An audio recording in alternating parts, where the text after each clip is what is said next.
Loss অ্যাঞ্জেলেসের Dolby থিয়েটারে পর্দা নামল ৯৮তম অস্কারের।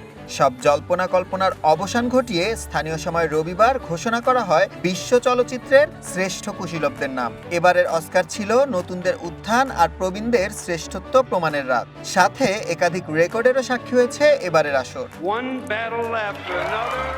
এবছর অস্কারের অঘোষিত রাজা পল টমাস অ্যান্ডারসন। তার পরিচালিত ওয়ান ব্যাটল আফটার অ্যানাদার জিতেছে সেরা সিনেমা সহ ৬টি পুরস্কার। সেরা পরিচালকের মুকুটও এখন অ্যান্ডারসনের মাথায়। এছাড়া অস্কারের ইতিহাসে প্রথমবারের মতো দেয়া সেরা কাস্টিং পুরস্কারটিও জিতেছে এই সিনেমা। ভবিষ্যৎ হোক নিরাপদ, বিনিয়োগ হোক বিশ্বস্ত, আর আমার পছন্দ সল্ট বে।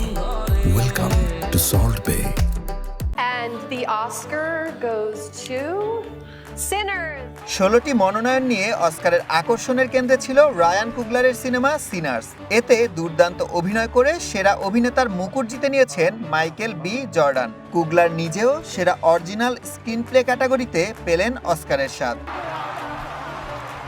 ইতিহাসের সাক্ষী হয়ে থাকবে অস্কারের ৯৮তম আসর। প্রথম নারী সিনেমাটোগ্রাফার হিসেবে পুরস্কার জিতে রেকর্ড গড়েছেন অটাম ডুরাল্ড আরকাপাউ। সেরা অভিনেত্রী হয়েছেন হ্যামনেট খ্যাত জেসি বাকলি। আর সেরা পার্শ্ব অভিনেতা হিসেবে নিজের তৃতীয় অস্কার বাগিয়ে নিয়েছেন শন পেন। চমক দেখিয়েছেন প্রবীণ অভিনেত্রী অ্যামি ম্যাডিগানো। ৭৫ বছর বয়সে উইপেন সিনেমার জন্য জিতেছেন সেরা পার্শ্ব অভিনেত্রীর পুরস্কার। এছাড়া কস্টিউম আর মেকআপ সহ ৩টি পুরস্কার বাগিয়ে নিয়েছে ফ্রাঙ্কেস্টাইন। কেবল ইংরেজি সিনেমা নয়, এবারের অস্কারে বড় চমক দেখিয়েছে সাউথ কোরিয়া। সেরা অ্যানিমেটেড সিনেমা আর সেরা অরিজিনাল গান, এই দুই বিভাগেই বাজিমাত করেছে Korean movie K pop demon hunters. Los অ্যাঞ্জেলেসের মঞ্চে এ যেন এশিয়ান সিনেমার নতুন এক বিজয়। Oh, growing up, সুলাইমান সবুজ, ওয়ান ইন্টারন্যাশনাল ডেস্ক।